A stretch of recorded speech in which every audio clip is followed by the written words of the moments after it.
Hi there. I would like to speak to parents basically about ADHD and their children, the way they act, the way they think, and the logic behind their thoughts. And basically, what I'm talking about is the cognitive part of the child's mind, how we think when we have ADHD. And I want to express to the parents first and foremost that the key to a successful life for your child, in my experience, is how they've been brought up and the social dynamics of their home life, basically. I got brought up in a very unstructured family home with a single dad and a brother, and unfortunately, my mum wasn't feeling very well, and my structure was basically there was no structure, and that set the concrete basically for my future of not having the ability necessarily with all my concentration issues with ADHD and hyperactivity to be able to get grips of the things I need to do in life, the things that I want to do. And the structure has been for me very hard. And I want to stress that parents, you need to really think about the home environment of your child's situation. If the home environment is very messy, it's very, say, crowded as well. These are sort of issues that do affect a child's ADHD and thought patterns, the cognitive part of their brain and how they think.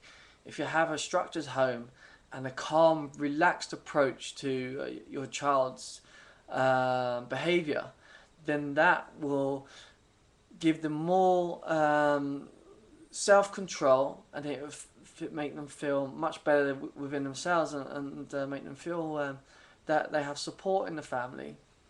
Uh, and other things that are a little bit concerning me, because a lot of social websites I see of parents getting irritated with their children because they're playing with all different things.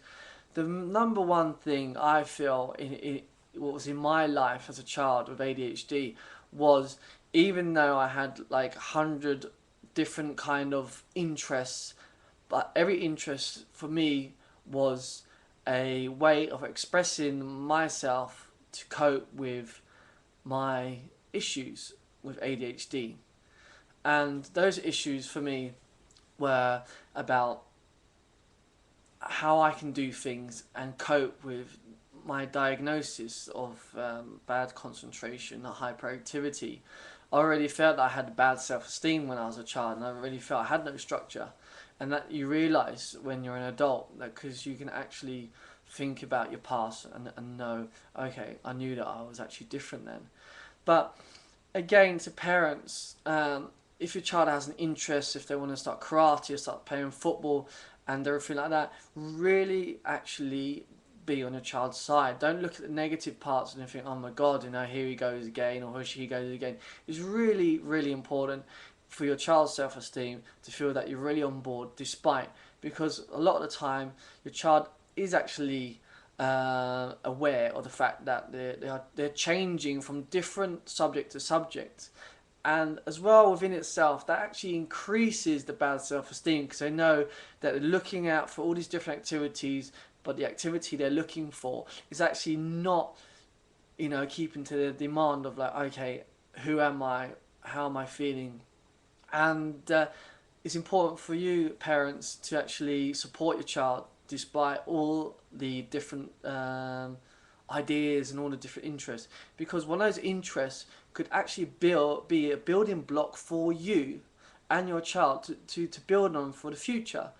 Because my interest is actually helping other people and other children, and I got that from the fact of say my dad helped my stepmom because she was handicapped and had cerebral palsy, and for me that was my stepping stone to think, wow, I'm good at this.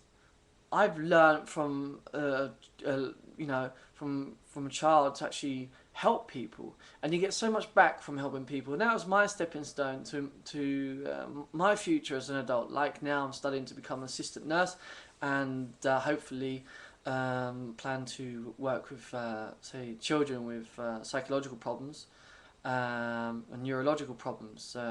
Neurological problems could be Asperger's and Asperger's syndrome and ADHD, and other psychological problems with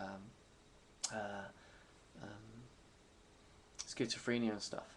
But again, it's hard to explain. I really try and get it out in the best words I can. I'm not like a psychologist and stuff. I'm just going out from my own perspective of how I see life as having ADHD basically. And there's no hardcore evidence. It's all trial and error in these situations.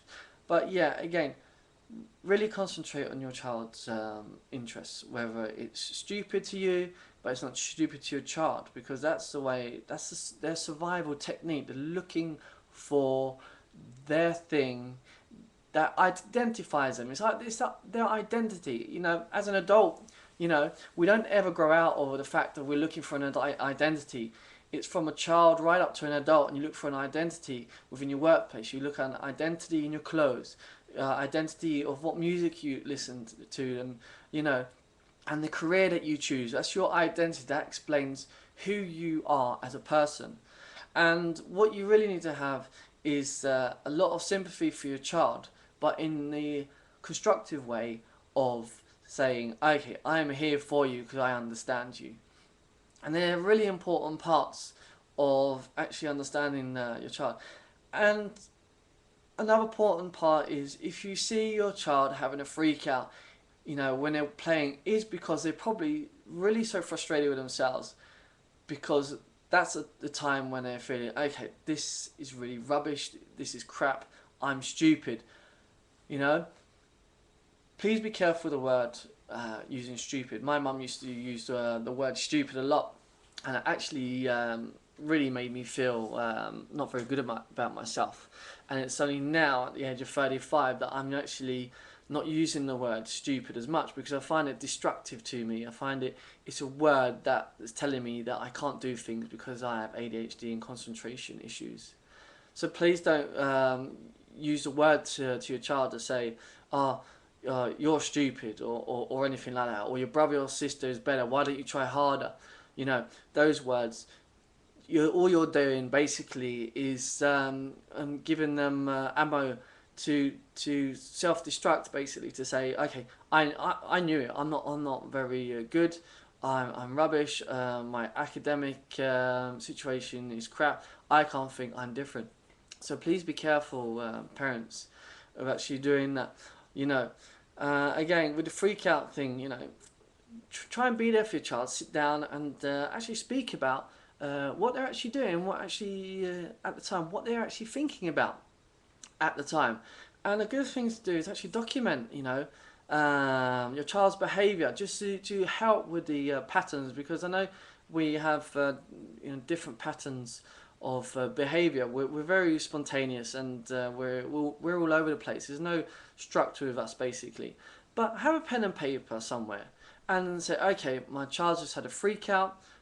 You know, write it down as a log and say, okay, he had a freak out. I spoke to him, and find out the reasons why your child had a freak out, because then you can use those as bookmarks. Okay, he's having another freak out, and you can actually check your list and say, okay, this is probably because he's frustrated because of what he's doing, or he's frustrated because in conjunction with his school friends, you know. There's all different types of reasons why your child might be upset and having a freak out. But write it down. It's important that you really take notes, and that would be a really big help. But I mean, if you need any questions answered, just, you know, send me a mail or something, and I'll try my best to answer, because it's really hard to explain on the camera how things are. Again, keep your child away from sugary substances, because that doesn't really help. High sugar levels, that just makes your child much worse. and it doesn't help, basically, especially in the evening time. If you're going to give your child sweets in the evening time and they start doing freak out and doing a hyperactive fit, then I find that's actually the parent's responsibility not to feed your child sweets in the evening. Especially if you're going to feed your child sweets, feed them your child in the morning, say after breakfast, or just afternoon, and then they'll hopefully burn that off during the day, which will help you in the evening time to settle down, and that will help as well. Yes, be positive to your child. Don't say words like you're stupid or anything like that, because they will carry those words right on to the fact of to childhood, basically, right up to their adulthood, and it's not a good thing. Basically, I did this video because I'm reading a lot of psychology at the moment, and social psychology for my exams, and I find there's lots of things that popping in my head other than just taking medication, and how you can help your child, you know, think about how they're feeling, and that might be a good help to you. But I hope this video a little bit helps. It's a quick sort of noting video, basically, what you parents can actually think about to do. And be careful as well. Don't favourize your children. I know, again, that was part of my situation when I was a child, that my parents always talked about my brother doing well in school, and he's going to do this and that, and I felt that I was just left behind, and no one really cared about my dreams and aspirations about becoming an adult and looking for a career and stuff. Well, actually looking for an interest. I was very good at sport, but no one really took an interest other than my school about that. So finding interests, the things that your child's good at, sport, you know, physical activities, because then that's a really good trait of people with ADHD. We're really good in most physical activities. That's something to really concentrate on and get your child out there and be active. It's your responsibility as a parent to basically not sit on the couch and put the TV on. Go out there and actually get active and be involved in your child's life and the way they're experience ADHD. At the same time, you giving your child support, that will make them know that you're there for them. But I hope the video helps. If I'm just babbling along a little bit, I'm sorry. I'm just trying my best to get some good vibes out and some energy and some good points of view how to help your child, because you're setting the stones for your child's adulthood, because the ADHD does not stop there. It continues.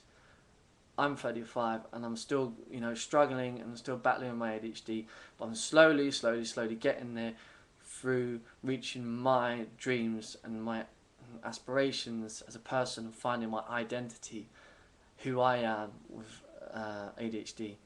But hopefully it helps, and thanks for listening. And any questions, you know, whack some texts down or some mails down to me, and I'll try and get back to you as soon as possible.